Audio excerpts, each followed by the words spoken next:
Então, você ficou uns 10 anos atuando como profissional, estudou várias coisas. Quando que chegou a hipnose na, na sua vida, assim? Bom, a hipnose entrou na minha vida faz mais ou menos uns 7, 8 anos.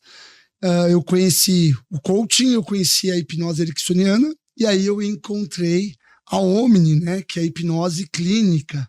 E ali foi simplesmente uma paixão à primeira vista. Eu meio que deixei tudo de lado. E eu já tinha um consultório, já andando com um coach em hipnose ericksoniana. Tá. E aí abri mão de tudo para fazer só a hipnose clínica, só o processo que a gente chama de processo Omni. Legal. Então, o hipnoterapeuta, normalmente, ele atua também no mercado de consultório. Ele pode ter uma clínica, ele pode ter um consultório. Normalmente, né, o pessoal acaba abrindo um consultório também. Então, se a gente olhar o modelo de negócio para um fisioterapeuta, para um hipnoterapeuta, para quem quiser trabalhar com consultório, é basicamente o mesmo, né, com as suas particularidades da profissão, mas o modelo de negócio em si é o mesmo. Como é que foi esse começo, assim? Hoje a gente sabe que você é um cara extremamente bem sucedido no consultório, mas no começo, você já começou dando aula pela Omni ou não?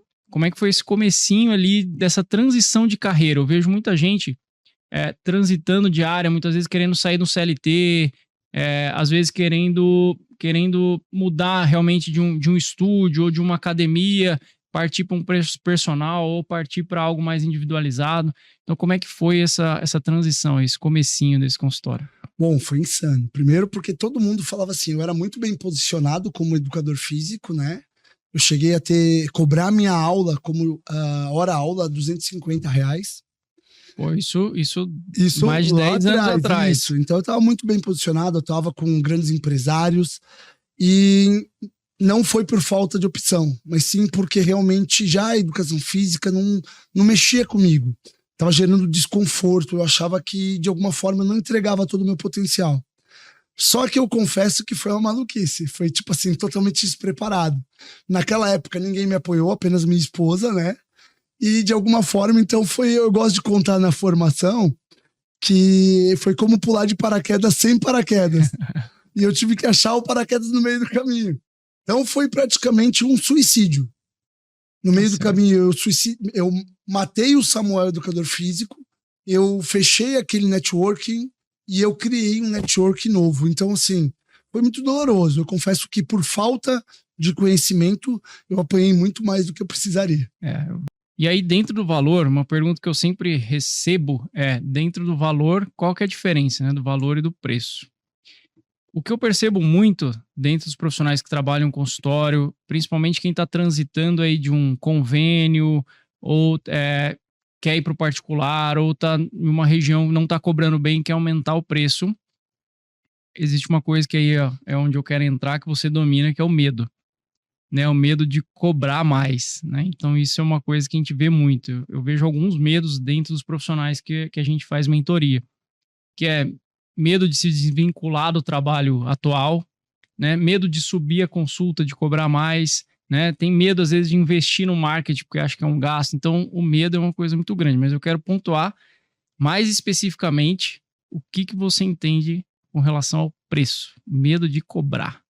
Cara, eu sou apaixonado por isso, porque assim, isso é uma baita de um jogo psicológico, tem gatilhos emocionais assim fortíssimos.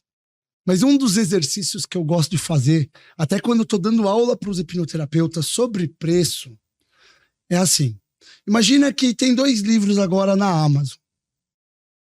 2 livros de venda. Você não sabe a diferença entre os autores. Um livro custa R$96 e um custa R$4. Qual que você tem vontade de comprar agora? Eu compro de 96. O preço por si só de 96 tá mostrando, tá passando uma percepção de valor muito maior. E eu falo que às vezes o cara vai lá no médico XYZ e ele fala, cara, com orgulho, eu vou lá. Aí você fala, mas por quê? Ele não sabe atribuir por que ele paga mais. Mas aquele preço que ele paga mais, de alguma forma, atribui mais valor também. Então eu falo que uma das formas de você gerar autoridade é o preço. Só que muitas pessoas têm medo. Exatamente. Então, muitas coisas que a gente escolhe, a gente não tem nem ideia por que a gente tá pagando mais. Mas o nosso cérebro, ele vai buscar aquilo que o preço é maior, muitas vezes, por parecer gerar mais valor, por parecer ser melhor.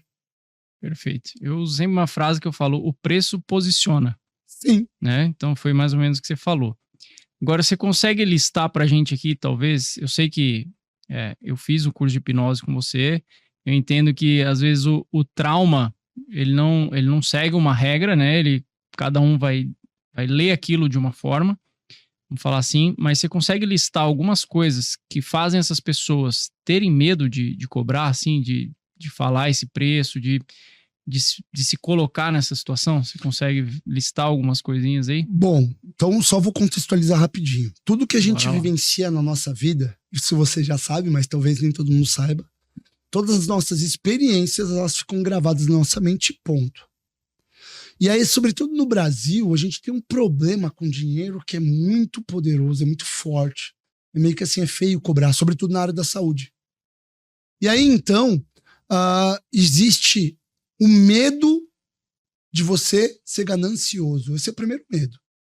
É tipo assim, mas você tá cobrando muito. É como se fosse ganância, como se fosse errado.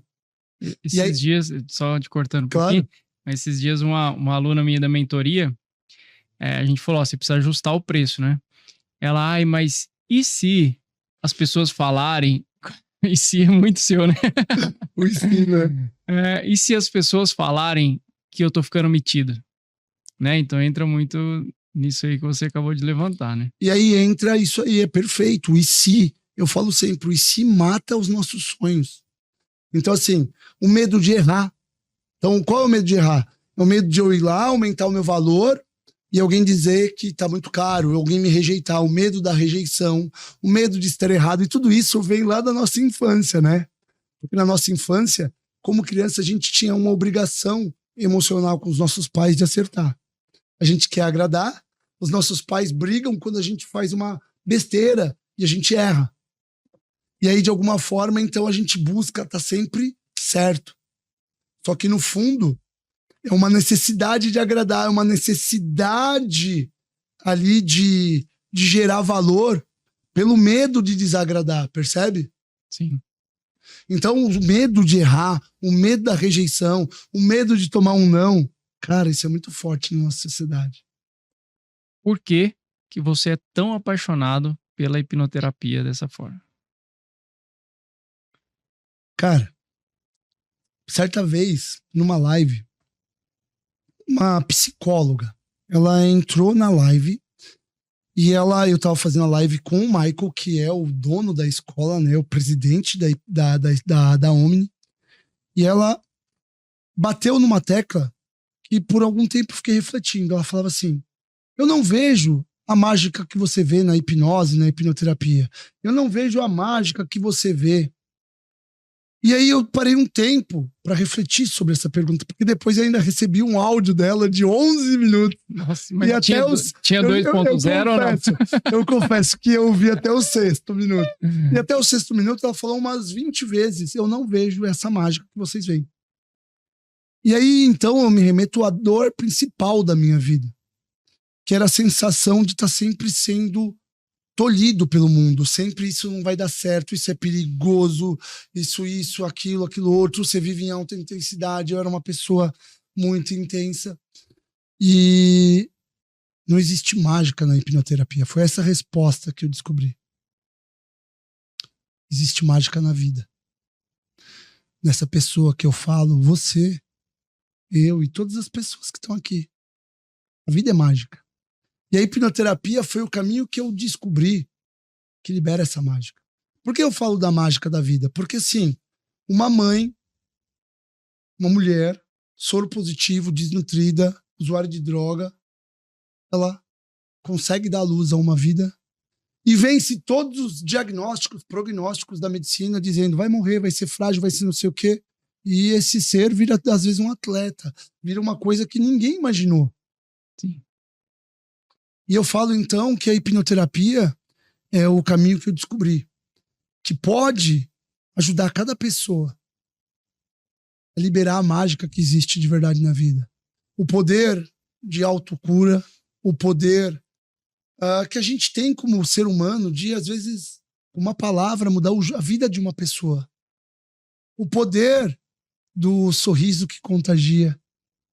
Então, cara, é um pouco filosófico, mas eu entendo que o ser humano nasceu para ser realmente feliz, para viver uma vida abundante, para realmente viver um potencial que a gente não chegou nem aos pés por causa dos traumas, dos bloqueios. E a hipnoterapia é, de alguma forma, o caminho que faz a gente poder liberar a mágica da vida. Show.